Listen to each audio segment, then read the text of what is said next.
ఈరోజు 10 సంవత్సరాల పిల్లల నుండి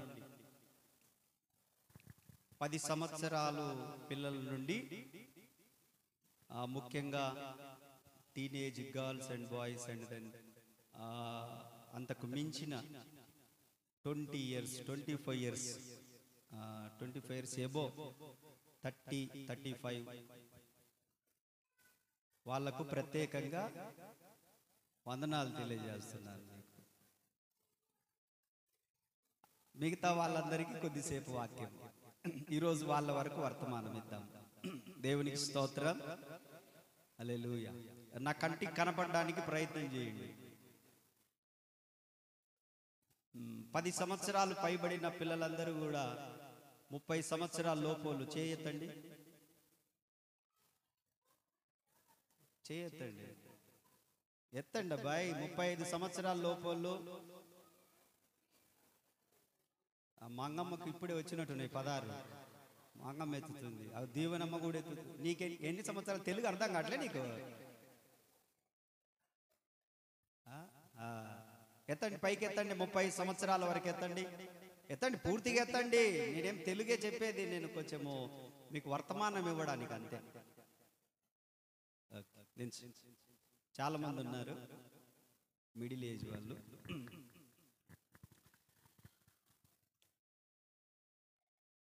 ప్రతిరోజు కూడా అని చేసేవన్నా, ప్రతిరోజు కూడా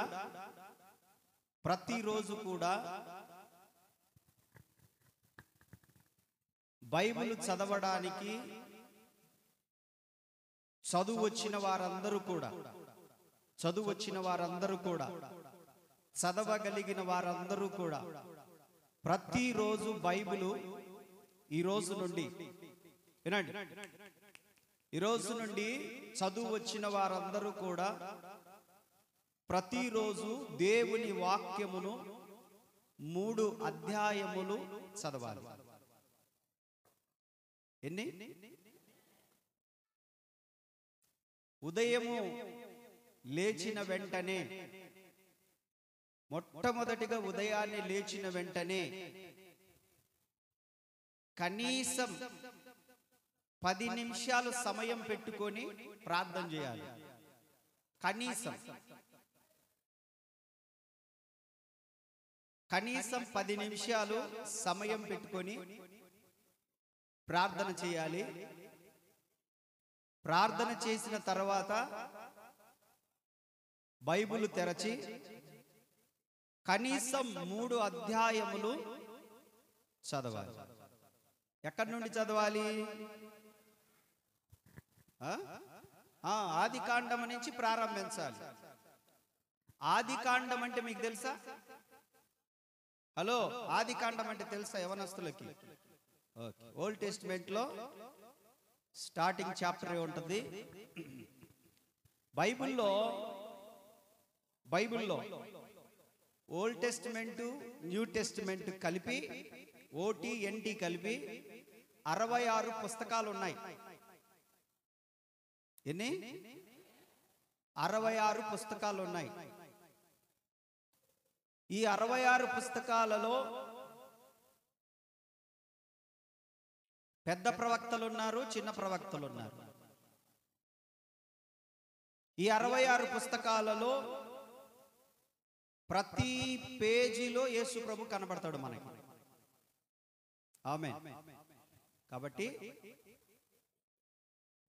వాక్యము అంటే ఏంటిది? యోహాను శుభవార్తలో 1వ అధ్యాయంలో 1వ వచనంలో, యవనస్తులు ఎవరైనా బైబిల్ పైకి పెట్టి చదవండి, బైబిల్ పైకి పెట్టి చదువు. యోహాను సువార్త 1:1. ఆదియందు వాక్యముండెను, వాక్యము దేవుని యొద్ద ఉండెను, వాక్యము దేవుడై ఉండెను. ఇప్పుడు వాక్యం అంటే ఎవరు? బైబిల్లో ఉన్న మాటలన్నీ ఎవరిని గురించి చెబుతున్నాయి కదా? రోజుకు మనము 3 అధ్యాయాలు చదవాలి. ఎన్ని? ఎక్కడి నుంచి చదవాలి అనంటే ఆది కాండం నుంచి చదవాలి. చదివేటప్పుడు యవనస్తులకు చెప్తున్నానండి, హలో వినాలి మీరు. అసలు మిమ్మల్ని ముందుకు రమ్మని చెప్దాం అనుకున్నా. కొంతమంది మరీ పేరెంట్స్కు స్టిక్ అయిపోయిట్టారు. మమ్మీ వెళ్ళమంటవా, ఈ ఓవర్ యాక్షన్లు ఎక్కువ అని చెప్పేసి నేను అందుకులే ఎందుకు, వాళ్ళే ఇంట్లో పేరెంట్సే తట్టుకోలేరు, నేను ఆడ తట్టుకుంటలే వాళ్ళ దెబ్బ. కానీ అందుకని అక్కడ వాళ్ళని అక్కడ కూర్చోబెట్టి ఎక్కడెక్కడ ఉన్నారని అందుకు రైజ్ యువర్ లిఫ్ట్ అని చెప్పి కొంచెం చూశాను, అంతే. మంచిది. యవన బిడ్డలందరూ కూడా చేయాల్సిన పని ఏంటంటే బైబిల్ చదివేటప్పుడు అందరూ యవనస్తులందరూ బైబిల్ చదివే ప్రతి ఒక్కళ్ళు 35 సంవత్సరాల దాకా ఇబ్బంది ఏం లేదు, 40 ఏళ్ళలో కూడా ఇబ్బంది ఏం లేదు, 50 ఏళ్ళలో కూడా ఇబ్బంది ఏం లేదు. కానీ చదువు వచ్చిన ప్రతి ఒక్కరు కూడా 3 అధ్యాయాలు తప్పకుండా ఈ రోజు నుంచి ప్రారంభించండి. ముఖ్యంగా యవ్వనస్తులు మోకాళ్ళ మీద ఉండి 3 అధ్యాయాలు చదవాలి. ఓకేనా? ఎంతమందికి ఇష్టం? పర్లేదు, చెప్పాలి, నేను సంతోషిస్తాను, మీ కొరకు ప్రార్థన చేస్తాను. నేను ఈరోజు సరేనా, చాలా మంది ఊరికే ఎత్తట్లేదులే, చదువుతారు. ఈరోజు నేను ఒక మంచి ప్రసంగం సిద్ధపడ్డాను. 3 రోజుల నుంచి దాన్ని ధ్యానిస్తా ఉన్నాను. నేను ఒక మంచి సబ్జెక్ట్ సిద్ధపడి కొత్తది ఇంకా రెవల్యూషన్ వచ్చేటట్లుగా సిద్ధపడ్డాను. కానీ ఉదయం ప్రార్థనకు కూర్చున్నప్పుడు నాకు దేవుడు యవనస్తుల గురించి మాట్లాడమని చెప్పాడు. యవనస్తుల గురించి అంటే మీ వ్యక్తిగత విషయాలు మాట్లాడమని కాదు. మీరు బైబిల్ చదవాలి, మీరు వాక్యం నేర్చుకోవాలి, రోజుకు 3 అధ్యాయాలు బైబిల్ చదవాలి. ఇంకా ఎక్కువ చదివినా పర్వాలేదు, మంచిదే. కానీ మినిమం 3 చాప్టర్స్ తప్పకుండా మీరు కంప్లీట్ చేయాలి ఎవ్రీ డే. మీరు చదివేటప్పుడు, మీరు బైబిల్ చదివేటప్పుడు ఒక పెన్ను ఉండాలి మీ దగ్గర, ఆర్ పెన్సిల్. పెన్ను కానీ పెన్సిల్ కానీ తీసుకొని మీకక్కడ ఏదైనా సెంటెన్స్ మీకు కొత్తదనంగా మాట్లాడుతున్నట్టు అనిపిస్తే, ఏదైనా స్పెషల్ అనిపిస్తే అండర్లైన్ చేయండి. ఇప్పుడు మీ బైబిల్ నేను తీసుకున్నానంటే చాలా మంది బైబిల్లో అసలు అండర్లైన్సే ఉండవు. ఎందుకంటే వాళ్ళు చదివితే కదా, వాళ్ళు ఇప్పుడన్నా ఏడిస్తే కదా బైబిల్ పట్టుకొని, అప్పుడు దాంట్లో అండర్లైన్స్ ఉంటాయి, ఏదో గీతలు ఉంటాయి. దాంట్లో బైబిల్ చదివి గీతలు గీయండ్రా అంటే ఆదివారం వచ్చి ఈ పట్టాల మీద గీతలు గీసిపోతున్నారు. ఇందాక నేను ఆడ వెనక చూసా 167 అంట. మరి ఇదేం కోడో అమ్మాట సైంటిస్టులు? 167 ఏం కోడమ్మా? కొంపల ముంచే కోడేం కాదుగా మీ కుటుంబంలో? మీ తల్లిదండ్రులకు గుండెపోటు తెచ్చేదేం కాదుగా? దయచేసి ఆపండి దరిద్రాన్ని. మీరు రాయాలనుకుంటే పుస్తకాలలో రాయండి, ఈ పట్టాలను ఎందుకు పాడు చేస్తారు? ఇంకా కొంతమంది ప్రబుద్ధులు బబుల్ గమ్ తిని దానికి అంటించిపోయేది ఏందండి? బబుల్ గమ్ తిని అసలు చర్చిలో మిమ్మల్ని బిగ్ బబుల్ తినమని ఎవడు చెప్పాడు?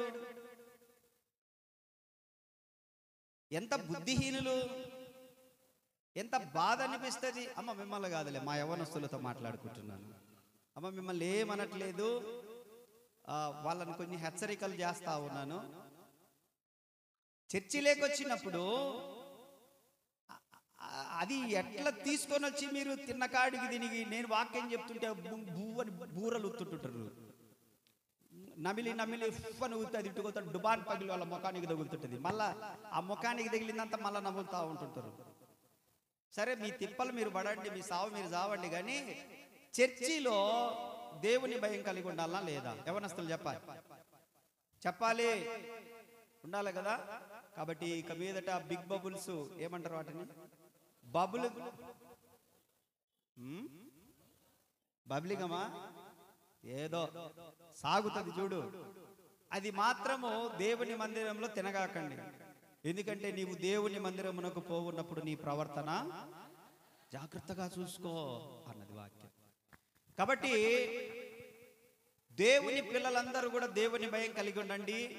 యవనస్తులారా, దేవుని వాక్యము చాలా విలువైనది, చాలా అంటే చాలా విలువైనది.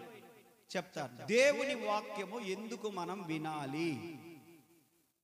మీలో చాలా మంది వినరు, నాకు తెలుసు. నిద్రపోయే వాళ్ళు నిద్రపోతూ ఉంటుంటారు, అక్కోళ్ళు కూడా నిద్రపోతుంటారు, వెనక నిద్రపోతుంటారు, ఇటు సైడ్ ఊగుతూ ఉంటుంటారు. దేవుని వాక్యం ఎందుకు వినాలి? అసలు ఏంటి దేవుని వాక్యం వినడం ద్వారా మనకు ఒరిగేది ఏంటి? అసలు ముందు ఒక మాట చదవండి. యాకోబు పత్రిక 1వ అధ్యాయం 21వ వచనం.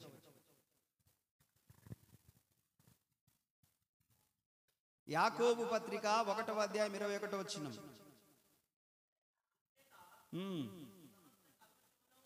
సమస్త కల్మషమును విర్రవీగుచున్న దుష్టత్వము మాని లోపల నాటబడిన మీ ఆత్మలను దగ్గర నుంచి అండర్లైన్ చేసుకోండి పెన్నులుంటే, మీ ఆత్మలను రక్షించుటకు శక్తి గల వాక్యం. ఇప్పుడు చెప్పండి, నా ఆత్మను, అందరు చెప్పండి, నా ఆత్మను రక్షించుటకు శక్తి గల వాక్యము. హల్లెలూయా. చెప్పండి, నా ఆత్మను రక్షించుటకు శక్తి గల వాక్యము. వాక్యము మొట్టమొదటిగా మనకు ఏమి ఉపయోగం అనంటే, మన ఆత్మను నరకానికి పోకుండా, పాతాళానికి పోకుండా, ఓకేనా, అంధకార సంబంధమైన దాంట్లో ఇరుక్కొని పోకుండా, మన ఆత్మను చనిపోయిన వెంటనే, వినండి, చనిపోయిన వెంటనే పరలోకానికి తీసుకుపోయేది ఏంటిది అనంటే దేవుని వాక్యం. ఆమేన్. కాబట్టి దేవుని వాక్యమును మనం విందుముగాక. ఎందుకు వినాలి దేవుని వాక్యాన్ని? అది నన్ను రక్షిస్తుంది. చెప్పండి, వాక్యము నన్ను, నా కుటుంబమును రక్షిస్తుంది. చెప్పాలి మీరు, వాక్యము నన్ను, నా కుటుంబమును రక్షిస్తుంది. కాబట్టి మొట్టమొదటిది ఏంది? వాక్యం వల్ల మనకు ఉపయోగం అంటే మన ఆత్మను రక్షించుటకు శక్తి కలిగినది దేవుని వాక్యము. అందుకని నిద్రపోకుండా వాక్యమును, చెప్పాలి, నిద్రపోకుండా వాక్యమును వినాలి. వాక్యము జరుగుతున్నప్పుడు నువ్వు నిద్రపోతున్నావంటే నువ్వు తప్పకుండా ఎక్కడికి పోతావో నీకు అర్థమైపోయింది. అంతే. ఇంకా నేను నా నోటి అనకూడదు, నేను సేవకుని, నేను దీవించాలి తప్ప ఫాల్స్ నేను మాట్లాడలేను. దేవుని వాక్యాన్ని వింటే ఎక్కడికి పోతావో వాక్యం చెప్పింది. దేవుని వాక్యాన్ని వినకపోతే నువ్వు ఎక్కడికి పోతావో చాలా జాగ్రత్తగా గమనించండి. ఒకటి, మన ఆత్మలను రక్షిస్తుంది. రెండవది, తిమోతికి రాసినటువంటి మొదటి పత్రిక. యవనస్తులు బాగా వినాలి, వాక్యం మీ హృదయాలలో ఉండాలి. బిడ్డలారా, మీరు వాక్యం చదవాలి. ఎందుకు చదవమంటున్నానో అందుకు చెప్తున్నాను. మీరు వాక్యం చదవకపోతే మీరు వ్యక్తిగతంగా మీరు దేవునిలో నుంచి తొలగిపోయే అవకాశాలు మెండుగా ఉంటాయి. 4వ అధ్యాయం 5వ వచనం, తిమోతికి రాసిన మొదటి పత్రిక.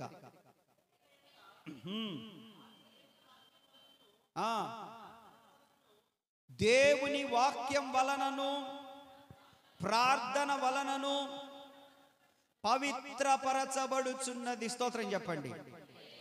మన ఆత్మ, వినండి, మన ఆత్మ దేవుని వాక్యం వలన, మనం చేస్తున్న ప్రార్థన వలన పవిత్రపరచబడుతున్నది. ఆమేన్. వాక్యం ఏం చేస్తుంది? మనల్ని పవిత్రపరుస్తుందని చెప్పండి. ఏం చేస్తుంది వాక్యము? వాక్యం ఏం చేస్తుంది? ఎందుకు వినాలి మనం వాక్యాన్ని? ఎందుకు వినాలి మనం? ఇప్పుడు మనల్ని పవిత్రపరిచేది అదే గనక, పాపం చేయకుండా, విర్రవీగుతున్న దుష్ట కార్యము, ఆ ద్వేషములు, అవన్నీ కూడా తొలగించేది ఏదైనా ఉంది అని అంటే ద వర్డ్ ఆఫ్ గాడ్. అంతే, ఇంకా దాంట్లో ఏం మార్పేం లేదు. ఆమేన్, ఆమేన్, ఆమేన్. కాబట్టి వాక్యము రెండవదిగా పవిత్రపరుస్తుంది, నిన్ను పవిత్రపరుస్తుంది. గనక నువ్వు వాక్యం వింటే ఆటోమేటిక్ గా వాక్యం అయిపోయే లోపు నువ్వు పరిశుద్ధంగా మారిపోతావు. అంతే. లేకపోతే ఎలాగైతే వచ్చావో, ఈ వారం అంతా ఏమేమి మాట్లాడావో, ఎలా ప్రవర్తించావో, ఎలా ఉన్నావో, ఎలాగొచ్చావో అలాగే వెళ్ళిపోతావు. వాక్యం వినకపోతే అదే వాక్యం విన్నావనుకో, వాక్యం చదివినావనుకో, వాక్యముతో పెనవేయబడ్డావనుకో, నువ్వేమైపోతావంటే నీకు తెలియకుండానే నీ లోపల ఒక మంట మండుతా ఉంటది. ఆమేన్. నీ లోపల ఒక మంట మండుతుంటది. నీ బ్యాటరీ అంతా డౌన్ అయిపోయింది, అది రీఛార్జ్ అయిపోద్ది. స్తోత్రం.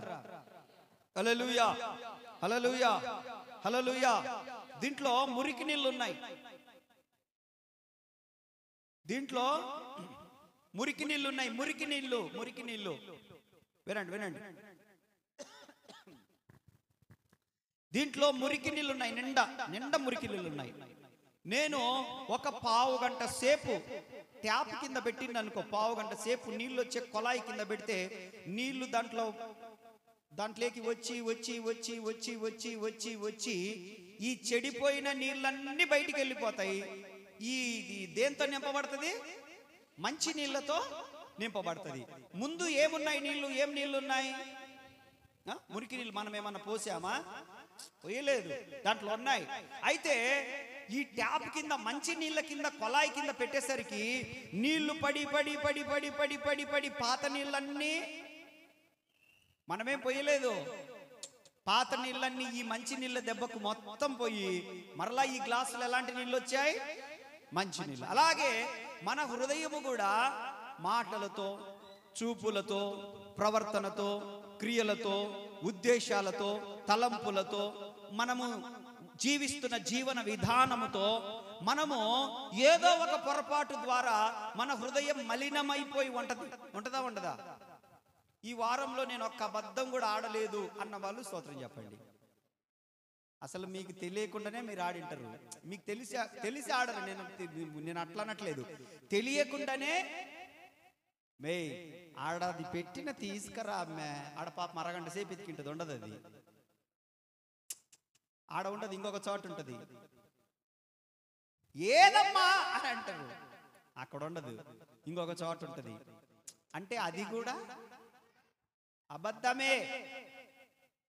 ఎవరన్నా వచ్చారు ఇంటికి సడన్ గా, మాయ్ మీ నాన్న ఉన్నాడా అంటే వీళ్ళు మర్చిపోయింటది. లేడు, ఇప్పుడే బయటికి ఉన్నాడు ఉన్నాడు ఉన్నాడు అంకుల్, లోపల ఉన్నాడు. అది కూడా అబద్ధమే. అంటే నేనేమంటానంటే కావాల్సి చేయడం కాదు, మనకు తెలియకుండానే. ఇంకా నేను ఇలా చెప్పుకుంటూ పోతే మన చూపుల ద్వారా కొంతమంది వెరైటీగా చూస్తుంటారు. దాని గురించి బైబిల్ చాలా చెప్పిందిలే. అన్ని దొంగ చూపులే. మనిషి ఇట్నే ఉంటాడు కానీ ఇటు చూపు, మనిషి ఇట్నే ఉంటారు కానీ కుడికి ఎడమకు కోర చూపులు, దొంగ చూపులు, దాంట్లో మోహపు చూపులు, దరిద్రపు చూపులు అన్ని మిక్స్ అయి ఉంటాయి. తప్ప కాదా? తప్ప కాదా? నా వైపు చూడకుండా ఎటో ఎందుకు చూస్తున్నారు మీరు? ఇక్కడ నేనున్నాను, నా వైపు చూడాలి. స్తోత్రం. హల్లెలూయా, హల్లెలూయా. ఇవన్నీ యవ్వనస్తులు చేసే పనులు. ఇవన్నీ అంటే వాళ్ళు కావాల్సి చేస్తున్నారని కాదు, ఆటోమేటిక్గా చూపు ఒక చోటు నుండి మరొక చోటికి పోద్ది. కాబట్టి దేనితో ఒక దాని ద్వారా, మాటలో, చూపులో, ప్రవర్తనో, క్రియలో, ఉద్దేశాలో, తలంపుల ద్వారానో, ఇంకా చెప్పుకుంటూ పోతే చాలున్నాయిలే. మన హృదయము పాపము చేత నింపబడి ఉంటది. అందుకని ఈ వాక్యం అనేది మన హృదయంలోనికి వెళ్తే మనకు తెలియకుండానే పాపమంతా తొలగిపోయి హృదయం పరిశుద్ధపరచబడుతుంది. అది మన ప్రమేయం లేకపోయినా కూడా. స్తోత్రం చెప్పండి. మన ప్రమేయం లేకపోయినా కూడా వాక్యం లోపలికి రావడం ద్వారా మన హృదయం అంతా. అందుకని వాక్యం వినాలి. స్తోత్రం. అందుకని బైబిల్ చదవాలి. హల్లెలూయా. ప్రతిరోజు మీకున్న 6 సబ్జెక్టులో ఒక సబ్జెక్టు అదనంగా బైబిల్ను యాడ్ చేసుకోవాలి మీరు. ఆమేన్. ఇప్పుడు ఎన్ని సబ్జెక్టులు అయినాయి మీకు? 7. ఇంటర్మీడియట్ వాళ్ళకి 5 బైబిల్ కాకుండా. ఇంటర్మీడియట్ వాళ్ళకి కూడా 6ఏనా? ఇది యాడ్ చేసుకోండి. ఇది యాడ్ చేసుకుంటే బైబిల్ కూడా మీ రోజు దినచర్యలో ఇది కూడా నేను చదవాల్సిన ఒక అంశం అని మీరు అనుకోగలిగితే రోజు 3 అధ్యాయాలు తప్పకుండా చదవాలి. అది కూడా ఎలా చదవాలి అని అంటే పండుకొని ముసుకేసుకొని గుడ్డల మీద పెట్టుకొని కాదు. మీ డ్రామా కంపెనీలు ఆపండి. ఏం చదువుతున్నామంటే బైబిల్ చదువుతున్నాలేమ్మా అంటారు. బైబిల్ చదివేటప్పుడు కూడా ఎందుకమ్మా అంత చించుకోవడము? ఎందుకు చించుకోవడం? మామూలుగా చెప్పొచ్చుగా, బైబిల్ చదువుతున్నా మమ్మీ అంటే సరిపోయింది. ఈమె నమ్మదమ్మా, ఈమె నమ్మదు, ఆ నమ్మక కాదమ్మా, నమ్మేటట్టు ప్రవర్తించండి. స్తోత్రం చెప్పండి. బిడ్డలంటే ప్రేమ అంతే, అనుమానాలు కాదు. బిడ్డలంటే తల్లిదండ్రులకు బిడ్డలంటే అనుమానాలు కాదు, ప్రేమ. వారు బాగుండాలి, వారు ప్రయోజకులు అవ్వాలి, నా మీద ఆధారపడకూడదు. వాళ్ళు నిలబడాలి. ఎట్లాంటి కష్టం వచ్చినా, ఎంత బాధ వచ్చినా నిలదొక్కుకోవాలి. ఆత్మహత్యల వైపు పరిగెత్తకూడదు, కృంగిపోకూడదు, నిరాశపడకూడదు, నిరుత్సాహంలోకి వెళ్ళిపోకూడదు. నా బిడ్డలు బలంగా నిలబడాలి, ఇంకా గౌరవంగా బ్రతకాలి, ఇంకా 10 మందికి ఇచ్చే స్థాయికి వెళ్ళాలని తల్లిదండ్రులు కోరుకుంటారు. అవునా కాదా? అవునా కాదా? అందుకోసము మిమ్మల్ని ఏం చేస్తారంటే తోముతా ఉంటుంటారు. ఏం చేస్తారు చెప్పండి. ఏం చేస్తుంటారు? తోముతా ఉంటుంటారు. కొంతమంది తల్లిదండ్రులు గోముగా పెంచుతా ఉంటారు పిల్లల్ని. అమ్మ మీ గోము లాపండి, మీ గోము లాపకపోతే మీ గోంగూర కట్టకు తొడిమేడుందో కూడా తెలియదు తర్వాతంగా. అది తెలుసుకోండి. గోములు కాదు, పిల్లలకు కష్టములు ఎలా నిలబడాలో నేర్పించండి. శ్రమ వచ్చినప్పుడు ఎలా నిలబడాలో నేర్పించండి. ఒక ఇబ్బంది వచ్చినప్పుడు ఎలా నిలదొక్కుకోవాలో నేర్పించండి. ఒక ఆర్థిక సంబంధమైన సమస్య వస్తే దాన్ని ఎలా జయించాలో నేర్పించండి. బంధువులు వచ్చినప్పుడు, రక్త సంబంధాలు వచ్చినప్పుడు, స్నేహితులు వచ్చినప్పుడు, దైవజనుడు వచ్చినప్పుడు, ఇంకా ఎవరైనా వచ్చినప్పుడు ఎవరితో ఎలా మాట్లాడాలో, ఎలా రెస్పెక్టబుల్గా ఉండాలో, ఎలా సంస్కారంగా ఉండాలో, ఎలా ప్రవర్తించాలనో, ఎలా నిలబడాలనో, ఎలా అన్ని కూడా మీ వస్త్రధారణతో సహా పిల్లలు ఎలా ఉండాలో నేర్పించండి. గోము కాదు, వాళ్ళకు నువ్వు ఎంత గోము నేర్పిస్తావో వాళ్ళ నాశనానికి నువ్వే కారణము. వాళ్ళు నాశనం అయిపోయినారంటే నువ్వే కారణం. వాళ్ళు చెడిపోయినారంటే నువ్వే కారణం. వాళ్ళు పక్కదో పట్టినారంటే నువ్వే కారణం. ఎందుకని నీ గోము. నేను అందుకే అప్పుడప్పుడు చెప్తుంటాను, వంగిన కాడ లేచిన కాడ తన్నడమేనమ్మా అని చెప్తుంటాను ఇంట్లో. మొకమాటమేం లేదు. నోరు ఎక్కువైంది అయ్యా అంటే నా దాకెందుకు వస్తున్నావు? నోరు ఎక్కువైతే మూతి మీద పాటని పడడమే. నా దాకెందుకు? ఇక్కడ నా చేతిలో పడితే మామూలు కూడా ఇంకా మిషనే నా చేతిలో పడితే. దేవునికి స్తోత్రం, హల్లెలూయా. ఆడపిల్లలైనా మగ పిల్లలైనా నేనేం చెప్పడానికి ప్రయత్నిస్తున్నానంటే, క్రైస్తవులు రానున్న సంవత్సరాలలో ప్రతి డిపార్ట్మెంట్ లో ఆఫీసర్లుగా నిలబడాలి. క్రైస్తవుల పిల్లలు ఆఫీసర్లుగా నిలబడాలి. ప్యూన్ లాగా కాదు, నీళ్ళు అందించే వాళ్ళలాగా కాదు, అవన్నీ మోసుకొని వచ్చే వాళ్ళలాగా కాదు. నువ్వు గ్రీన్ ఇంక్ జోబులో పెట్టుకొని తిరగాల. నువ్వు హల్లెలూయా. నీ స్టాంప్ ప్యాడ్స్ జోబులో పెట్టుకొని తిరగాల. దేవునికి స్తోత్ర, హల్లెలూయా. నువ్వు ఎక్కడున్నావని నీ అపాయింట్మెంట్ కోసము నీ పిఏని అడగాల, ఇంకొకళ్ళని అడగాల. దేవునికి స్తోత్ర, హల్లెలూయా. మన పిల్లలు ఆ స్థాయికి రావాలా. ఆమేన్, ఆమేన్, ఆమేన్. అలా అవ్వాలి అని అంటే ఇప్పటి నుంచే వాళ్ళ తోకలు కత్తిరించుకుంటూ రావాలి. వాళ్ళ తోకలు కత్తిరించాలంటే బైబిల్లో వాక్యాన్ని వినడం ద్వారా, వాక్యాన్ని చదవడం ద్వారా, ప్రార్థన చేయడం ద్వారా ఏం చేస్తాడు తెలుసా దేవుడు? అసలు మనము పెంచలేని పెంపకము పరిశుద్ధాత్మ దేవుడు తీసుకొని పెంచుతాడు. మనము పిల్లలను కొట్టడం తప్ప, కేకలేయడం తప్ప, నువ్వు అట్ట చేసిన పిల్లలకు రోజు కూర్చోబెట్టి, రోజు మవాడున్నాడు వర్షిగాడు, ఏడు వెనక్కి వేయండు. వర్షిగాడు ఉన్నాడు, వాడికి ఈ మధ్య హెర్నియా వచ్చింది, ఆపరేషన్ చేయించాం వాడికి. మీకు నేను చెప్పాను, మీతో ప్రార్థన చేయించాను. వాడికి రోజు కూర్చోబెట్టి వాడు 10 రౌండ్లు ఆడ నుంచి వీడికి నడవాలి.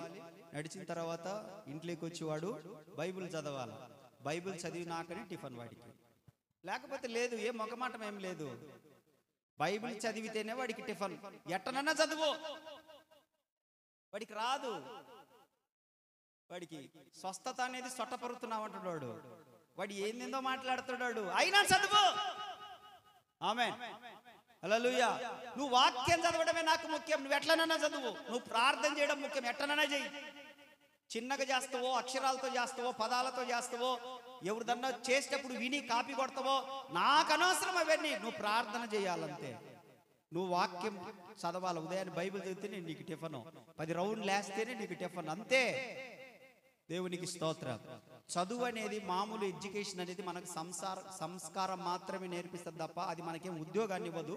మనం ఎలా బ్రతకాలో నేర్పించదు. అది సంస్కారం నేర్పిస్తుంది. ఎవరితో ఎలా ఉండాలో నేర్పిస్తుంది తప్ప చదువుకున్న వాళ్ళందరికీ ఉద్యోగాలు వస్తే ఇక్కడ మీరు ఇంతమంది నిరుద్యోగులు ఉంటారా?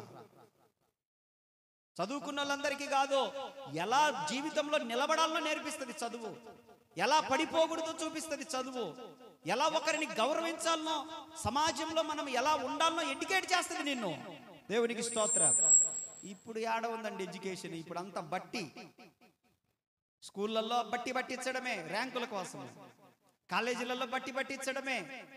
ఎడ్యుకేట్ చేయట్లేదు వాళ్ళను, బట్టి పట్టిస్తా ఉన్నారు. చదివింది చదువు చదువు చదువు చదువు చదువు చదువు, వాడు అదే, అంతకంటే వాడు ఏం చేయలేడు.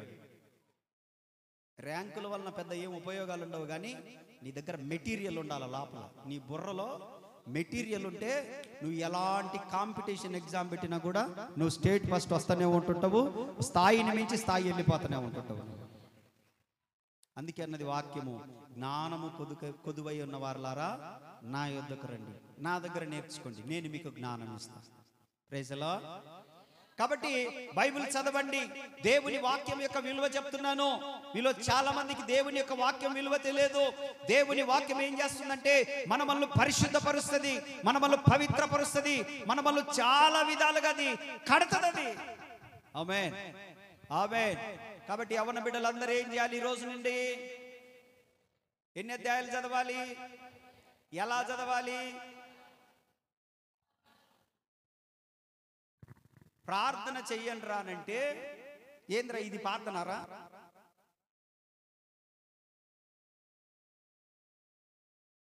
మీరు ముసలోళ్ళా లేకపోతే కుర్రోళ్ళా? మా బోటోళ్ళం అంటే మాకు ఆరోగ్యాలు బాగలేవు కాబట్టి చేసినంతసేపు చేసి ఇంకా మోకరించలేక ప్రభువా నీకు స్తోత్రమయ్యా స్తోత్రమయ్యా అంటాం. మీకేం ఆపరేషన్ లేనియా? మా బోటోళ్ళం అంటే ఏదో వయసు పడ్డోళ్ళం మేము, ఆరోగ్యం బాగలేని వాళ్ళం కాబట్టి మేమేదో కింద మీద పడి ప్రార్థనలు చేస్తూ ఉంటాము. మీరు ఎలా నిలబడాలి? మీ వయసులో ఉన్నప్పుడు నేను నిలువు మోకాళ్ళ మీద 2 చేతులు ఎత్తి ప్రార్థనలు చేసేవాడిని. మా అమ్మ అట్ట నేర్పించింది నాకు. నిలువు మోకాళ్ళ మీద ఉండడమే, 2 చేతులు పైకెత్తడమే, ఊగుతా ఉండడమే, ఊగుతుంటుంటేనే ప్రార్థన వచ్చేది. ఇట్టనే ఉన్నావనుకో నీకు దురాత్మ ఆలోచనలన్నీ వస్తాయి. నీకు లేనిపోయిన ఆలోచనలన్నీ వస్తాయి. ప్రార్థన ఎట్ట చేయాలంటే ఊగుతూ చేయాల. ప్రభువా నీకు స్తోత్రమయ్యా, హల్లెలూయా హల్లెలూయా అంటుండండి. మీకు నిద్రతదేమో, మీరు నీలుక్కొని ఉంటారట. నీలుక్కొని ఉంటే ఇంకా నిద్ర రాక ఏం చేస్తారు? ఫస్ట్ ఇట్ట దిగుతుంది.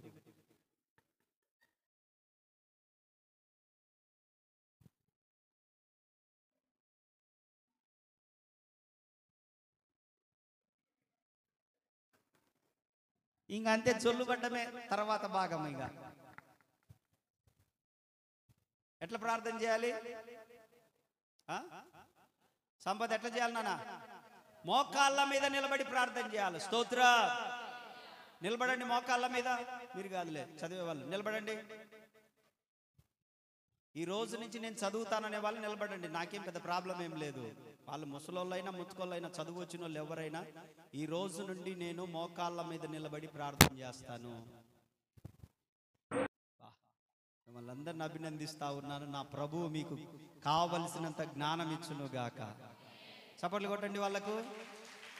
దేవుని సన్నిధిలో మాట ఇచ్చారు మీరందరు నిలువు మోకాళ్ళ మీద ఉండి చదవడం ప్రారంభించండి. మిగతా వాళ్ళు చదువు వచ్చిన వాళ్ళు కూడా ఉన్నారు, వాళ్ళు కూడా కూర్చొని చదవండి. కూర్చోండి. దేవుడు మిమ్మల్ని దీవించును గాక. ప్రార్థన ఎలా చేయాలి? మోకరించండి. మోకరించగలిగినంత సేపు మోకరించండి. మోకరించలేనప్పుడు మరీ మోకాళ్ళు నొప్పి పుట్టాయి, మోకరించారు, మరీ మోకాళ్ళు నొప్పి పుట్టాయి, చిన్న మోకాళ్ళు వేయండి. కానీ మీకు నిద్ర రాకుండా ఉండాలంటే ఒక్క చెయ్యన్న పైకెత్తి ఊపుతా ఉండాలా. అప్పుడు మీకు చూడు, నేను చెప్తున్నాను, ఫ్రమ్ మై ఎక్స్పీరియన్స్ చెప్తున్నాను, మీకు దేవుడు మంచి జ్ఞానం ఇస్తాడు. మీకు అసలు నాకు తెలివితేటలు కానీ, జ్ఞానం కానీ, నాయకత్వం కానీ ఇవన్నీ నాకు తెలియదు అసలు. 10th క్లాస్ వరకు కూడా నాకు పాస్టర్లు అంటేనే మంట, నాకు కోపం. ఎందుకంటే మా అమ్మ ఆదివారం ఈడ్చుకొని పోతుంటుంది చర్చికి. ఆడ బువ్వ పెట్టరు, 7 కిలోమీటర్లు నడవాలి, మళ్ళీ 7 కిలోమీటర్లు నడుచుకుంటూ రావాలి. అస్సలు మా ఇంటికి వారానికి ఒకసారి శుక్రవారం రోజు పాస్టర్లు వస్తారు. వాళ్ళు వచ్చినప్పుడే చికెన్ చేస్తుంది, వాళ్ళు వచ్చినప్పుడే బయట నుంచి మంచి బియ్యం తెస్తుంది. వాళ్ళు ఒక్క ముక్క ఉంచరాలు, చారొక్కటే పెట్టేది నాకు. మా అమ్మకు వచ్చేది 400, మా నాన్న పెన్షన్ 1400. ఈ 1800లో మళ్ళా దశం భాగం తెస్తుంది, మళ్ళా ప్రత్యేక కానుక తీస్తుంది. ₹10 మాత్రమే సైకిల్కి ఇస్తుంది, అద్దె సైకిల్కి. మళ్ళా మేము రేషన్ బియ్యం ఎత్తినది, ఆ రేషన్ బియ్యంలో గుప్పిళ్ళ బియ్యం ఇన్ని తీసి, ఆ నెలంతటి మీది బియ్యం అన్ని తీసి, ఆ బియ్యంలో ఈ దశమ భాగము ఈ ప్రత్యేక కానుక పెట్టి బిర్రుగా కట్టి, అయ్యయ్యా పొయ్యి వాళ్ళకి ఈ పోయా, మనమా పేదవాళ్ళం వాళ్ళ? నేను అడిగేది అదే, పేదవాళ్ళం మనమా వాళ్ళ? రే వాళ్ళకి ఇస్తే ఏసయ్యకి ఇచ్చినట్టురా, ఏసయ్యకి ఇచ్చినట్టురా. నా కోసం కాదు ఇదంతా చేసేది, మీకోసమే రా. తర్వాత దేవుడు మీకు కావలసినంత ఇస్తాడు రా అనేది. నేను ఆడికి పోతాను. ఆడికి పోయినప్పుడు అవి ఇవ్వడానికి పోతే ఆయన అంటాడు, ఏయ్ మోకరించరా అంటాడు. ఇంకా నాకు శమ అంటది. రావడమే గొప్ప. మా అమ్మ బాధపడుతుంది, ఫీల్ అవుతుందని వచ్చిన. మోకరించరా అంటాడు. మోకరిస్తే చేయి పెట్టి, ప్రభువా వీడిని సేవకుని చేయి ప్రభు అంటే కళ్ళు తెలుసుకొని చూస్తాను నేను అంటాను. ఈయన్ని సేవకుని చేయి ప్రభు అంటాడు, ఇంకా కళ్ళు తెలుసుకొని చూడడమే. కానీ ప్రతిరోజు వేకుజామున మా అమ్మ మోకాళ్ళ మీద ఉంచి ఉంచి ఉంచి ఉంచి అద్దుపడి నాకు గప్పి ఉంచి ఉంచి ఉంచి మా అమ్మ ప్రార్థన ప్రార్థన ప్రార్థన. నాకు ఎట్ట అలవాటు అయిపోయిందంటే, తెల్లవారుజాము అవ్వంగానే ఎవరో లేపినట్టుగా లేచి మోకాళ్ళ మీద అలవాటైపోయి ఈరోజు ఇంత దైవజనుడు అయ్యాను నేను. ఎప్పుడైతే బైబిల్ చదవడం ప్రారంభించానో దేవుడు నాకు జ్ఞానం ఇవ్వడం ప్రారంభించాడు. ఆయన చదువులో నేనేం పెద్దగా చదివినో నేను కాదు, నేను అంత ఫస్ట్ క్లాస్ స్టూడెంట్ ఏం కాదు. కానీ ఆధ్యాత్మిక విషయాల్లో మీలో అందరికంటే నేను ఫస్ట్ క్లాస్లోనే ఉన్నాను. ఆధ్యాత్మిక విషయాలు, నాలెడ్జ్ విషయంలో మీకంటే బెటర్గానే ఉంటాను. నాకు భూ సంబంధమైన జ్ఞానం ఉంది, పర సంబంధమైన జ్ఞానం ఉంది. ఇదంతా బైబిల్ చదవడం ద్వారా వచ్చిన జ్ఞానం. ఇది కూడా బైబిల్ చదవడం ద్వారా. బల్బు కనుక్కున్నది ఎవరు? Thomas Edison. బైబిల్ చదవడం ద్వారా. రాజ్యాంగాన్ని కనిపెట్టింది ఎవరు? ఆ రాజ్యాంగాన్ని రాసిన వ్యక్తి కూడా బైబిల్ చదవడం ద్వారా. నేను ఈ భారతదేశాన్ని సంపాదించడానికి వెనక బలమైన కారణం ఉంది. ఆ కారణం ఏంటి అంటూ మహాత్మా గాంధీ మాట్లాడతాడు. నేను బైబిల్లో ఉన్నటువంటి క్రొత్త నిబంధన నన్ను వెలిగించింది అని అన్నాడు. ఆయన నా దినచర్యలను మార్చింది అన్నాడు మహాత్మా గాంధీ. పెద్ద పెద్ద పెద్ద పెద్ద శాస్త్రవేత్తలందరూ కూడా దేవునికి స్తోత్ర, హల్లెలూయా. గూగుల్ కనిపెట్టింది ఎవరు? యూదులు. గూగుల్ కనిపెట్టింది యూదులు, ల్యాప్టాప్ కనిపెట్టింది యూదులు, వీడియో కనిపెట్టింది యూదులు, సెల్ ఫోన్ కనిపెట్టింది యూదులు. ఇవన్నీ మొత్తం ఎలక్ట్రికల్ పరికరాలు మొత్తం నా చేతిలో మాట్లాడుతున్నాం అన్ని ఎలా కనిపెట్టారయ్యా మీరనంటే, వాళ్ళు అన్నారు బైబిల్ ద్వారా మేము కనిపెట్టామన్నారు. వాళ్ళందరూ కూడా బైబిల్ ఏం చేస్తుందంటే జ్ఞానం ఇస్తుంది. ఏమిస్తుంది? మీరు చదవండి. అసలు ర్యాకెట్లు కూడా ఇదివరకు కాలంలో లేవు, కానీ ర్యాకెట్లు వస్తాయని బైబిల్ చెప్పింది. దేవునికి స్తోత్రం. విమానాల గురించి, బస్సుల గురించి, అన్నిటి గురించి బైబిల్లో ఉంటుంది, మీకు తెలియదు. కాబట్టి బైబిల్ ఏం చేస్తుందంటే మనల్ని పవిత్రపరుస్తుంది. 107వ కీర్తన 20వ వచనం. 107వ కీర్తన 20వ వచనం. ఏం చేస్తుంది వాక్యం మనల్ని? ఆయన తన వాక్కును పంపి వారిని బాగు చేసెను. ఆమేన్, ఆమేన్.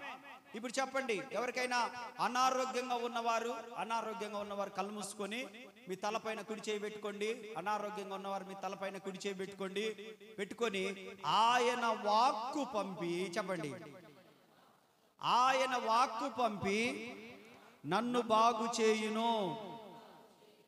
ఆయన వాక్కు పంపి నన్ను బాగు చేయును. ఆమేన్, హల్లెలూయా. మనల్ని బాగు చేసేదేంటి? దేవుని వాక్యం. దేవుని వాక్యం బాగు చేస్తుంది మనల్ని. 119వ కీర్తన 50వ వచనంలో ఏమన్నాడు? 119వ కీర్తన 50వ వచనంలో ఏమన్నాడు? నీ వాక్యమే నన్ను బ్రతికించి ఉన్నది, నా బాధలలో అదే నాకు స్తోత్రం చెప్పండి. దేవుని వాక్యము నిన్ను బ్రతికిస్తుంది, నన్ను బ్రతికించింది. దేవుని వాక్యము నన్ను బ్రతికించింది. 2022 సంవత్సరంలో నవంబర్ నెల పడుతున్నప్పుడు నాకు క్యాన్సర్ ఉందని చెప్పి తెలిసిన వెంటనే డాక్టర్లు అన్నారు, నాతో ఉన్న వాళ్ళు అన్నారు, గట్టిగా నువ్వు 3 నెలలు బ్రతుకుతావు అంతే. బంధువులందరూ వచ్చి నన్ను చూసిపోతా ఉన్నారు, రక్త సంబంధులు వచ్చి నన్ను చూసిపోతా ఉన్నారు, నా స్నేహితులు, నేను మాట్లాడని వాళ్ళు, నాతో మాట్లాడని వాళ్ళు కూడా వచ్చి నన్ను పలకరించి వెళ్తా ఉన్నారు. అసలు ఎప్పుడు జీవితంలో వీళ్ళకు నాకు అటాచ్మెంట్ ఉండదు అనుకున్న వాళ్ళు కూడా నన్ను పలకరించడానికి వచ్చారు. నాకు వచ్చిన వ్యాధి కంటే వాళ్ళు వచ్చి అందరు నన్ను పలకరించిపోతుంటే నాకు భయం ఎక్కువైంది. భయం ఎక్కువైంది నాకు. ఇప్పుడు అలాంటిది జరిగినప్పుడు మనకొచ్చినటువంటి సమస్య కంటే అందరూ వచ్చి వాళ్ళు చూపించే సానుభూతి, సరేలయ్యా ప్రార్థన చేద్దాంలేయ్యా, ఏం కాదులయ్యా, సరేలయ్యా ఇంతవరకు ఉందనుకో, సరేలయ్యా పిల్లలు, సరేయ్యా భార్య, సరేయ్యా సంఘం అంటుంటే నాకు నిజంగా భయం వేసింది అప్పుడు. కానీ నేను ప్రార్థన చేశాను, ప్రభువా ఇన్ని సంవత్సరాలు నీ సేవ చేశాను, ఇన్ని సంవత్సరాలు కష్టపడ్డాను, ఇన్ని సంవత్సరాలు నీ సన్నిధిలో ఉన్నాను, నేను ఎంత యథార్థంగా నీ సన్నిధిలో ఉన్నాను, ఎంత మర్యాదగా నీ సన్నిధిలో ఉన్నానో, ఎంత సంఘాన్ని కట్టానో, ఎలా రాత్రి మొవలు నీ ఎడల ఉన్నానో నీవెరుగవా. ప్రార్థన చేశాను ప్రభుకి, నన్ను నేను తగ్గించుకొని ప్రార్థనలో గడిపాను. ప్రార్థనలో గడిపితే ఆయన నాతో ఏం మాట్లాడలేదు, కానీ ఆయన వాక్కు దిగి వచ్చి నన్ను బాగు చేయడం ప్రారంభించింది. ఆయన వాక్కు దిగి వచ్చి మరలా సంవత్సరం నరకే అటాక్ అయింది. మరలా నేనేం భయపడలేదు. ఎందుకు భయపడలేదంటే మొదట తాకిన హస్తమే రెండోసారి తాకుద్ది, వేరే హస్తం లేదు, ఇంకా నాకు వేరే ఆప్షన్ లేదు నాకు. మరలా రెండోసారి వచ్చింది నాకు క్యాన్సర్. డాక్టర్ అన్నాడు, ఎందుకు 5 లక్షలు వేస్ట్ అన్నాడు. నేను అన్నాను, ఏం వేస్ట్ కావు, దేవుడు నన్ను బాగు చేస్తాడు, మీరు చేయాల్సిన ప్రయత్నం మీరు చేయండి. ప్రైజ్ ది లార్డ్, హల్లెలూయా. 22, 23, 24, 25 4 సంవత్సరాలు జీవం పోశాడు నా ప్రభు. ఇప్పటికీ 3 మాసాలలో వెళ్ళిపోతావని చెప్పినటువంటి పరిస్థితి నుండి 4 ఏండ్లు ప్రభు నాకు జీవం పోశాడు. ఆయన వాక్కు పంపి నన్ను బాగు చేశాడు.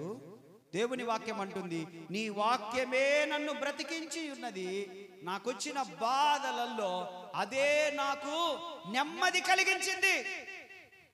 నువ్వు వాక్యం చదవడం ప్రారంభిస్తే, బిడ్డలారా వినండి, మీరు వాక్యం చదవడం ప్రారంభిస్తే, వాక్యము వినడం ప్రారంభిస్తే, వాక్యం మీ హృదయంలోకి వెళ్ళే కొద్దీ మీరు వద్దన్నా మీకు లోపలికి వెళ్తా ఉంటుంది, మీకు వద్దన్నా లోపలికి వెళ్తా ఉంటుంది. అది వెళ్ళి ఏం చేస్తుందో తెలుసా?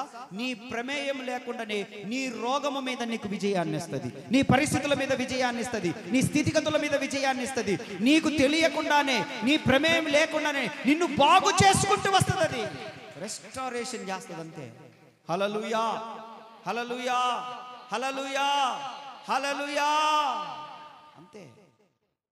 నువ్వు అడగాల్సిన పని లేదు. ఎందుకు వాక్యం వినండి అని నిద్రపోతున్న వాళ్ళని లేపి మరి చెప్తున్నామనంటే, నీ ప్రమేయం లేకుండా నిన్ను బాగు చేసే వ్యక్తి ఎవరైనా ఉన్నారు అనంటే ఆయన పేరు నజరేయుడైన యేసు తప్ప ఇంకెవ్వరు బాగు చేయలేరు. ఆయన చెయ్యకపోతే ఇంక భూమి మీద అసలు చేసేవాడే. ప్రైజ్ ది లార్డ్, హల్లెలూయా, హల్లెలూయా. 4 సంవత్సరాలు నాకు జీవాన్ని పోసింది. 4వ సంవత్సరం ఇది. ఎన్ని సంవత్సరాలన్నా కానివ్వండి, ఊపిరిన్నంత వరకు సేవ చేస్తా. ఊపిరినంత వరకు దేవుని పని చేస్తా, ఊపిరినంత వరకు మందిరాన్ని పెంచుతా, ఊపిరినంత వరకు సంఘం కోసం ప్రయాసపడతా, ఊపిరినంత వరకు సేవ కడతా. ఆమేన్, హల్లెలూయా. తగ్గేదే లేదు ఈ విషయంలో, వెనకంజ వేసేదేం లేదు, వేసేదే లేదు ఈ విషయంలో. నా శ్వాస లాస్ట్ శ్వాస వరకు వాక్యం చెప్పే చచ్చిపోతా. దేవునికి స్తోత్ర. ఎందుకనంటే వాక్యము మనల్ని బ్రతికిస్తుంది. హల్లెలూయా. బ్రేక్ కంగారు పడగాకండి, ఇంకా 20 ఏళ్ళ దాకా ఉంది కానీ నాకు ఆయుస్సు. ఆమేన్. మీరేం భయపడగాకండి, 20 ఏళ్ళ దాకా నేను బతికే ఉంటా. అప్పటికి మీరు బతికి ఉండండి ముందు. నేను బ్రహ్మాండంగా ఉంటా. దేవునికి స్తోత్ర. హల్లెలూయా, హల్లెలూయా. నా చావు కోరుకున్న వారి చావు చూసి నేను వెళ్ళి మట్టేసి రావద్దు.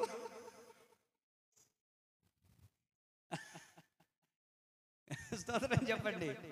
నా చావు కోరుకున్న వారి చావును చూసి నేను వెళ్ళి మట్టేసి రావద్దు. కాబట్టి దేవుడు నన్ను బ్రతికిస్తాడు, జీవాన్ని ఇస్తాడు, ఆయుష్ని ఎప్పుడో ఇచ్చేసాడు నాకు. నాకేం ఇబ్బంది లేదు.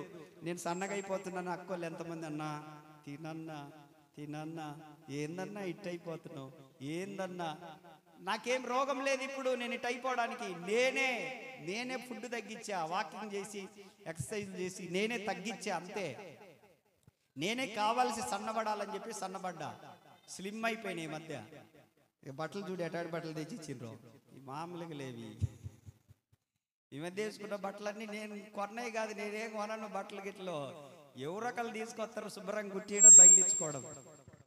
ప్రైజ్ లా. మామూలుగా ఉండదు, ఇప్పుడు అంతా యంగ్స్టార్ అన్నమాట.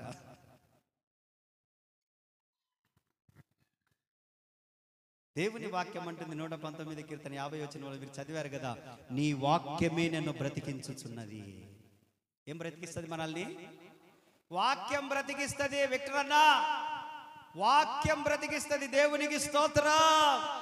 హల్లెలూయా. వాక్యం బ్రతికిస్తుంది. మీరు అధైర్యంగా ఉన్నవారులారా భయపడకండి, వాక్యం నిన్ను బ్రతికిస్తుంది. రోగాలతో ఉన్నవారులారా భయపడకండి, మీ వ్యాధులలో అది నెమ్మదినిస్తుంది, స్వస్థతనిస్తుంది, మేలు చేస్తుంది, విడిపిస్తుంది, రిమూవ్ చేస్తుంది సమస్తము కూడా. ఆమేన్, ఆమేన్, ఆమేన్. కాబట్టి అందుకే వాక్యమేనండి, అందుకే బైబిల్ చదవండి. దేవునికి స్తోత్రం. అది ట్రాన్స్ఫార్మ్ చేస్తుంది అనమాట మిమ్మల్ని. మీ మీ యవ్వన జీవితాలను ఏం చేస్తుంది అంటే అది ట్రాన్స్ఫార్మ్ చేస్తుంది. ప్రైస్లో చెప్పండి అందరూ, యవ్వనస్తులు చెప్పండి హల్లెలూయా, హల్లెలూయా. యవ్వనస్తులారా బైబిల్ చదవండి. ఎందుకు చదవమంటున్నానంటే, మీరు రానున్న సంవత్సరాలలో ఏదైనా సమస్య గుండా మీరు ప్రయాణం చేసినప్పుడు, ఏదైనా దిగులు గుండా మీరు ప్రయాణం చేసినప్పుడు, ఏదైనా ఓటమి గుండా మీరు ప్రయాణం చేసినప్పుడు, ఏదైనా నష్టం గుండా ప్రయాణం చేసినప్పుడు, ఇప్పుడు చదివినటువంటి బైబిలు, ఇప్పుడు చేసిన ప్రార్థన అప్పుడు మీకు ఉపయోగపడుతుంది. ఆ సమయంలో మిమ్మల్ని కాపాడుకుంటుంది అది. అప్పుడు మిమ్మల్ని కాపాడుకోవాలంటే ఇప్పుడు దాన్ని మీరు స్టోర్ చేసి పెట్టుకోవాలా మీరు. ఆమేన్. అప్పుడు కాపాడబడాలంటే ఇప్పుడు స్టోర్ చేయాల. డబ్బులు నెలకు 1000 రూపాయలు పోస్ట్ ఆఫీసులో కట్టి కట్టి కట్టి కట్టి కట్టి కడితే సడన్ గా మీ పాపకు ఆపరేషన్ చేయాలన్నారు, డెలివరీ చేయాలంటే 50,000. ఇప్పుడు ఆపరేషన్ కంటే ఎంతండి? 50,000. 50,000 రూపాయలు నువ్వు వడ్డీకి తేవాలంటే ఎంత వడ్డీ? వడ్డీ ఎంత?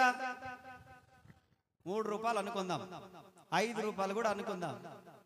ఇప్పుడు నెలకు 1000 రూపాయలు దాపెట్టావు చూడు, తిని తినక కష్టపడి దాపెట్టినావు చూడు, ఇష్టం ఉన్నా లేకపోయినా సరేలేరా అని దాంట్లో వేసుకుంటూ వచ్చినావు చూడు పోస్ట్ ఆఫీసులో. ఇప్పుడు అదే 50,000 రూపాయలు తీసుకొచ్చి మీ పాపకు ఆపరేషన్ చేపిస్తే వడ్డీ తొలగిపోయినట్టుంటది. ఎవరి దగ్గర చెయ్యి జాపి అడిగినట్లు కూడా ఉండదు. నీ విలువ నీకుంటది. దీనంతటి కారణం ఏంటంటే నీ కష్టమే, నీ కష్టార్జితమే, నీ సొమ్మే. అలాగే బైబిల్ అనేది ఇప్పటి నుంచి నువ్వు చదవడం ప్రారంభిస్తే, యవనస్తులకు చెప్తున్నాను, బైబిల్ అనేది ఇప్పటి నుంచి చదవడం ప్రారంభిస్తే, ప్రార్థన అనేది ఇప్పటి నుంచి నువ్వు చేయడం ప్రారంభిస్తే, ఇష్టం ఉన్నా లేకపోయినా ప్రార్థన చేయి, ఇష్టం ఉన్నా లేకపోయినా బైబిల్ చదువు, ఇష్టం ఉన్నా లేకపోయినా మోకాళ్ళ మీద ఉండు, ఇష్టం ఉన్నా లేకపోయినా వాక్యం విను. అది ఏం చేస్తుందో తెలుసా? ఒక రోజున కొన్ని సంవత్సరాలకు దాని ప్రభావం యొక్క గొప్పతనం చూపిస్తుంది, నీకు నీ మీద చూపిస్తుంది. అది అంతే. అది నేను అనుభవిస్తున్నాను కాబట్టి మీకు చెప్తున్నానండి నేను. Praise the Lord. హల్లెలూయా, హల్లెలూయా. అది ప్రభావం చూపిస్తుంది. అందుకని యవనస్తులు ఏం చేయాలి? ఏం చేయాలి? యవనస్తులారా ఏం చేయాలి? ఈ రోజు నుండి బైబిల్ చదవండి. బైబిల్ చాలా గొప్పది, మీకు తెలియట్లేదు. ప్రపంచంలోనే అధికంగా అమ్ముడుపోయినటువంటిది గ్రంథం ఏదైనా ఉందంటే బైబిల్. ఈ బైబిల్ మనమల్ని మండిస్తుంది, వెలిగిస్తుంది, ఎలా జీవించాలో నేర్పిస్తుంది, నీకు దారి చూపిస్తుంది, నీ బ్రతుకు తెరువును మారుస్తుంది, నీ బ్రతుకును మారుస్తుంది, నీ పరిస్థితులను మారుస్తుంది. అంతా కూడా చేంజ్ అవ్వాలంటే బైబిల్లోనే ఉంది మొత్తము.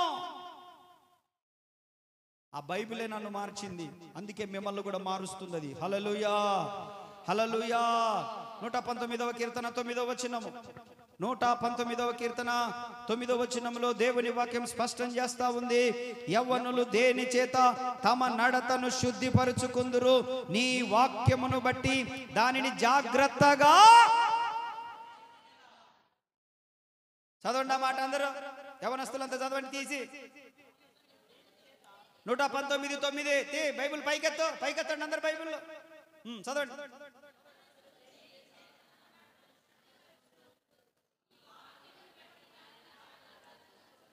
స్తోత్రం చెప్పండి అందరూ. బైబిల్ పైకెత్తి స్తోత్రం చెప్పండి. బైబిల్ పైకెత్తి స్తోత్రం చెప్పండి. ఈ రోజు నుండి నీకు ఒక పర్సనల్ బైబిల్ ఉండాలి. ఏంటి? మీ అమ్మది కాదు, మీ అమ్మ బైబిల్ కాదు, మీ అయ్య బైబిల్ కాదు, మీ తమ్ముడిది కాదు, మీ అక్కది కాదు. నీ బైబిల్ స్పెషల్గా ఉండాలి.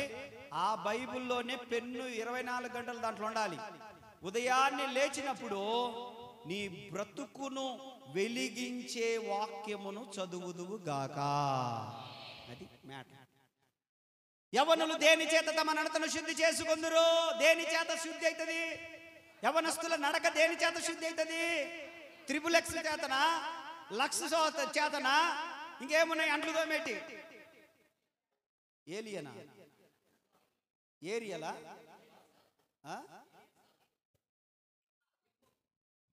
అవన్నీ అయినా నాకు తెలియదు. ఏంటిదబ్బాయి? వింబాల్, వింబార్ ఏదొకట్లే. ఏ సోపు చేత జీవితాలు శుద్ధి చేసుకోలేం. బట్టలు శుద్ధి చేసుకుంటాం సోపుల చేత, కానీ మన జీవితాలను శుద్ధి చేసేది, ప్రవర్తనను శుద్ధి చేసేది, మన నడకను శుద్ధి చేసేది, నిలబెట్టేది, కన్నీరు రాకుండా మన కన్నులను, జారిపడకుండా మన పాదములను, మరణమునకు వెళ్లకుండా అంచుల నుండి లాక్కొని వచ్చేది ఏదైనా ఉందేనంటే దేవుని వాక్యమే తప్ప వేరొకటి కాదని మీకు నేను చెప్తా ఉన్నాను ఈ సమయంలో. ఏ స్థితిలో నుండి అయినా. Praise the lord. ఓ పెద్ద గొడవ జరిగింది. ఏనండి ఓ పెద్ద గొడవ జరిగింది. మీరు చర్చికి వస్తూ ఉంటుంటారు, బాగా బైబిల్ చదువుతారు, ప్రార్థన చేస్తారు, ఆత్మలో ఆనందిస్తూ ఉంటారు. బాగా పెద్ద గొడవ జరిగింది. ఇంకా మీకు కోపం వచ్చింది, ఇంకా లాభం లేదు, ఇంక ఊరికి ఇంకా మనము భక్తి గిక్తి పరిశుద్ధత దేవుడు అంటే వీళ్ళు ఊరుకుంటట్లేరు, నీ అక్క వీళ్ళకి ఏదో ఒకటి చేయాల్సిందని చెప్పేసి నువ్వు కూడా పైకి గోషి కట్టి నీ అక్క ఆయన కాడికి అయితే నీ అబ్బకు నా అబ్బాయి ఏమవుతాడని చెప్పేసి నువ్వు ఉన్న కాడికి మాట్లాడినావు, నువ్వు గట్టిగా మాట్లాడినావు, అయిపోయింది. కానీ నువ్వు పండుకునేటప్పుడు నీలో పరిశుద్ధాత్ముడు మనస్సాక్షి పనిచేస్తుంది. సరే మాట్లాడితే మాట్లాడినావు కానీ ఇప్పుడన్నా పశ్చాత్తాపడు అంటుంటది. అది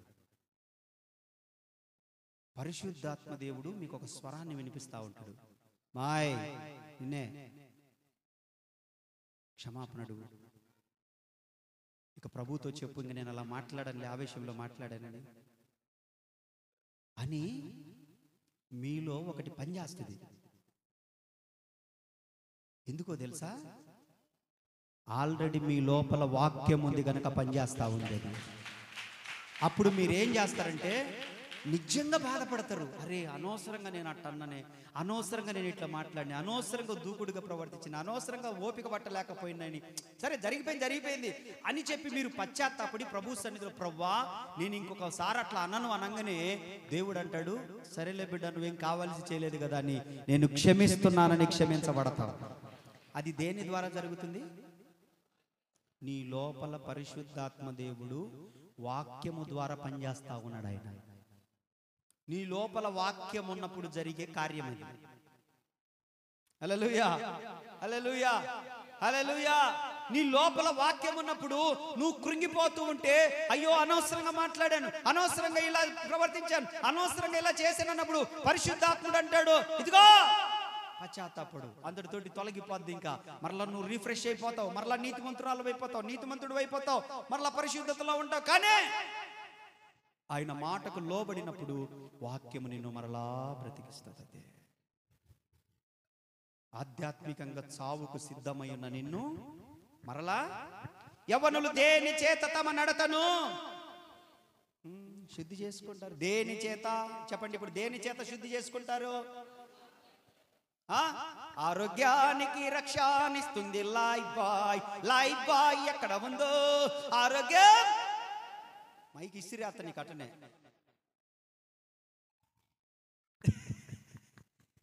ఏంటంట? లైఫ్ బాయ్ సోప్ ఆరోగ్యం ఇస్తుందా?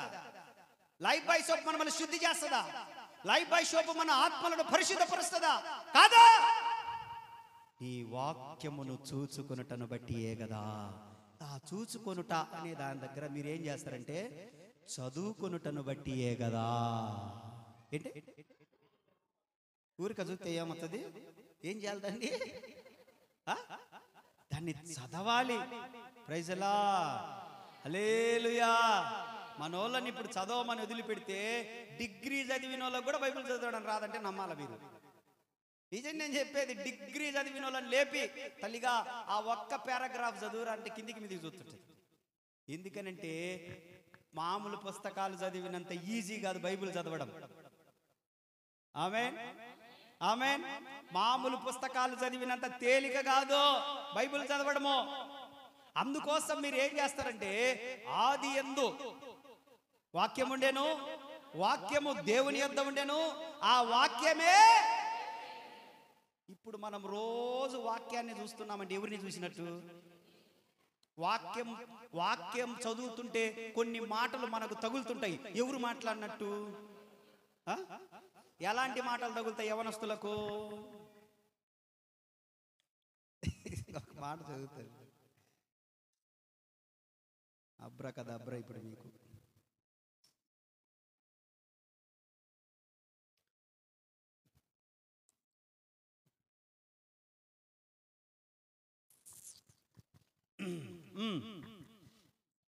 ప్రసంగి గ్రంథము 11వ అధ్యాయం 10వ వచనం ముగిస్తున్నలే. మీరేం కంగారు పడగాకండి, కొంతమందికి ఇబ్బంది ఉంది పాపం. చెప్పండి, ఇబ్బంది ఉన్న వాళ్ళందరూ స్తోత్రం చెప్పండి. హల్లెలూయా. అంతే, మీరు ఉంటారని నాకు తెలుసు కదా. 11:10 చదవండి. లేత వయసు ఎవరాడు? మీరు 11:10 చదవండి. అదేలే చదవండి. లేత వయస్సును నడిప్రాయమును గతించిపోతాయి. వినండి, వినండి యవనస్తులు వినండి. లేత వయసు గతించిపోద్ది, నడిప్రాయము గతించిపోద్ది. చదువు. నీ హృదయములో నుండి వ్యాకులమును తొలగించుకొనుము. ఈ మాట అండర్లైన్ చేసుకోండి. నీ దేహమును చెరుపు దానిని, నీ దేహాన్ని చెరిపేదాన్ని తొలగించుకొందువు గాక. యవనస్తులారా వినండి, నీ దేహాన్ని ఏం చెడిపేస్తుందో? సెల్ ఫోన్ చెడిపేస్తుందేమో నీ దేహాన్ని, నీ చూపులను చెడిపేస్తుందేమో, నీ ప్రవర్తనను చెడిపేస్తుందేమో. తల్లిదండ్రుల దగ్గర సెల్ ఫోన్లు తీసుకొని, వినండి అందరూ, తీసుకొని ఫేస్బుక్లో ఒక అకౌంట్, ఇన్స్టా అంటే అది కూడా అదేనా, ఇన్స్టాలో ఒక అకౌంటు, వాట్సాప్లో ఒక అకౌంటు, స్నాప్చాట్లో ఒక అకౌంటు. చూడు కనెక్ట్ అవుతుండ్రు, మూతులు పగులుతాయి. ఆగండి. ట్విట్టర్లో ఒక అకౌంటు. ఎందుకమ్మా మీకు? ఏం చేద్దాం అనుకుంటున్నారు మీరు? దేవుని వాక్యం ఏమంటుంది? మీ దేహమును చెరుపు దానిని తొలగించుకో అంటుంది. కానీ ఏం చేస్తున్నారు? అమ్ముకొని రారా అని పంపిస్తే కొనకొత్తుండ్రు. అర్థమవుతుందా మీకు వాక్యము? ఓ మే పోయి అమ్ముకొని రా అమ్మే అంటే ఏం చేస్తుర్రు? తల్లిదండ్రులైన వారు మీ సెల్ ఫోన్లలో మీ పిల్లలు ఏం చేస్తున్నారో కొంచెం గమనించండి. మీ పిల్లలు మీ సెల్ ఫోన్లు తీసుకొని ఏం చేస్తున్నారో కాస్త అబ్జర్వ్ చేయండి. పక్కన వాళ్ళ సెల్ ఫోన్లు తీసుకొని ఏం చేస్తున్నారో అబ్జర్వ్ చేయండి. చాలా జాగ్రత్తగా ఉండండి. యవన బిడ్డలారా, ఈ రోజు నుండి దేవుని సహాయము చేత మీ హృదయంలో ఉన్న ప్రతి దేవునికి ఆయాసకరమైనది తొలగిపోవునుగాక. మీరు తొలగించుకోవాలి దాన్ని. ఆమేన్. దేవుని వాక్యం అంటుంది, నీ దేహమును చెరుపు దానిని తొలగించుకో. నీ జీవితాన్ని పాడు చేసేదాన్ని, నిన్ను నీ కుటుంబాన్ని అవమానాలకు గురి చేసేదానిని, చెప్పాలి మాట, తొలగించుకో. చెప్పండి, మాట్లాడరేంటండి? తొలగించుకుంటారా, దాచిపెట్టుకుంటారా? వాక్యం చెప్తుంది. ఈరోజు యవనస్తుల గురించి నేను మాట్లాడతానని చెప్పాను, పిల్లల గురించి మాట్లాడతానని చెప్పాను. దేవుడు ఎందుకో మాట్లాడుతున్నాడు. మాట్లాడేంత వరకే సంబంధం, కానీ నాకేం సంబంధం లేదు. ఇంకా దేవుడు జాగ్రత్త పడమని చెప్తున్నాడు. దేవుని వాక్యం అంటుంది, మీ హృదయంలో గాని, మీ జీవితంలో గాని, మీ వ్యక్తిగత విషయాల్లో గాని, మీ చదువులో గాని, దేంట్లోనైనా మీ దేహమును చెరుపు దానిని తొలగించుకోండి. దేవునికి స్తోత్రం. హల్లెలూయా. ఎవరు చూడట్లేదు అనుకుంటావు, ఏదో ఒక రోజు దొరికిపోతావు. జీవితంలో నమ్ముతారా? ఇంకా నమ్ముతారా? ఇంకా ఒక్కసారి తప్పు జరిగిందంటే నమ్ముతారా? ఇంకా అందుకని చాలా జాగ్రత్తగా ఉండాలి. యవ్వన బిడ్డలారా, మీరు టీనేజ్, ఇది మీకు what is good, what is wrong అనేది మీకు తెలియదు. అసలు ముందు తెలిసినట్టే అనిపిస్తుంది మీకు. ఆ వయసు అలాంటిది, ఆ వయసు అలాంటిది, అందుకని మీకు అనిపిస్తుంది. కాబట్టి మీరు జాగ్రత్త పడండి, దేవునికి లోబడండి. మీకు మంచి భవిష్యత్తు ఉంది. మీకు మంచి భవిష్యత్తు ఉంది. మీకు మంచి ఫ్యూచర్ ఉంది. మంచిగా ఒక స్థాయికి వెళ్ళిపోతారు మీరు. మీ తల్లిదండ్రులు కష్టపడి చదివిస్తూ ఉన్నారు. మీ తల్లిదండ్రులు వాళ్ళు తినని భోజనం మీకు పెడతా ఉన్నారు. వాళ్ళు కనీస అవసరతలు మానుకొని మీకు డబ్బులు ఫీజుల్లా కడతా ఉన్నారు. వాళ్ళ సుఖాలు సౌకర్యాలు త్యాగం చేసి మీకు బట్టలు తీసిస్తా ఉన్నారు, మీకు ఖర్చు చేస్తా ఉన్నారు. వాళ్ళు కష్టపడుతూ పగులంతా కష్టపడి తీసుకొచ్చి మిమ్మల్ని సుఖ పెడతా ఉన్నారు. మీకు మంచి సౌకర్యాలు కల్పిస్తా ఉన్నారు. పుస్తకాలంటే పుస్తకాలు, యూనిఫామ్లు అంటే యూనిఫామ్లు, బూట్లు అంటే బూట్లు, చెప్పులు అంటే చెప్పులు, వాచ్ అంటే వాచ్, స్మార్ట్ వాచ్ అంటే స్మార్ట్ వాచ్, రకరకాల బట్టలు అంటే బట్టలు, నైట్ డ్రెస్సులు అంటే నైట్ డ్రెస్సులు, పుస్తకాలంటే పుస్తకాలు. మీ స్కూల్కి వచ్చే వాళ్ళల్లో, కాలేజీకి వచ్చే వాళ్ళల్లో ఏ ఒక్కరి దగ్గర నా పిల్లలు తక్కువగా కనపడకూడదని నీ తల్లిదండ్రులు ఎంత ప్రయాసపడి వారి కనీస అవసరతలు సౌకర్యాలు తక్కువైనా సరే మీకేం తక్కువ కాకుండా చేస్తున్నారా లేదా? చెప్పాలి బిడ్డలారా. అలాగే చదివించారుగా మిమ్మల్ని.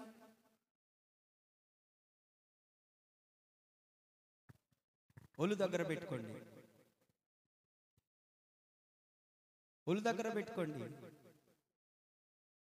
వాళ్ళ సౌకర్యాలు మానుకొని మీకు ఫీజులు కడతా ఉన్నారు. ఇదివరకులాగా 1000-2000 కాదు ఫీజులు. మాట్లాడితే 20,000, మాట్లాడితే 30,000, మాట్లాడితే 50,000. ఒక్క సంవత్సరానికి నర్సరీ స్టూడెంట్ ఒక సంవత్సరం పూర్తి చేసుకునేసరికి 50,000 అవుతున్నాయి. ఓన్లీ కాలేజీ ఫీజు 50,000 అవుతా ఉన్నాయి. ఇక దూరం వెళ్ళి చదివించాలంటే 75,000, 1,30,000, 2 లక్షలు. వాళ్ళ దగ్గర ఉండి కాదు, వడ్డీలకు తెచ్చి కూడా నా పిల్లలు బాగుండాలని, బంగారం తాకట్లు పెట్టి నా పిల్లలు బాగుండాలని, బండ్లు అమ్మేసి నా పిల్లలు బాగుండాలని, ఇంట్లో ఆ ఎక్కకున్నటువంటిది అదొక్కటే పాపం, ఆ గొలుసు కూడా అమ్మేసి పిల్లలను చదివిస్తున్న వాళ్ళు ఉన్నారు. యవ్వన బిడ్డలారా, మీ తల్లిదండ్రులు ఎంత ప్రయాసపడుతున్నారో మీకు అర్థం కావట్లేదు. ఎన్ని సౌకర్యాలు మానుకొని, ఎన్ని సుఖాలు పోగొట్టుకొని, వాళ్ళు కడుపు నిండా తినలేకపోయినా మీకు మంచి భోజనం తెచ్చి పెడతా ఉన్నారు, మీకు మంచిగా పండ్లు తెచ్చి పెడతా ఉన్నారు, మీకు అన్ని సౌకర్యాలు కలిగిస్తూ ఉన్నారు. వాళ్ళను బాధ పెడితే ఏమొస్తుంది మీకు? ఆ పాపం కూడా మీ మీదనే పడుతుంది ఒకరోజు.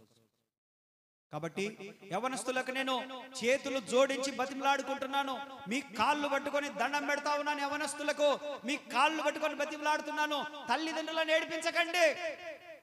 ప్రతిరోజు బైబిల్ చదవండి, ప్రతిరోజు ప్రార్థన చేయండి, ప్రతిరోజు ప్రభు పాదాలు పట్టుకోనండి.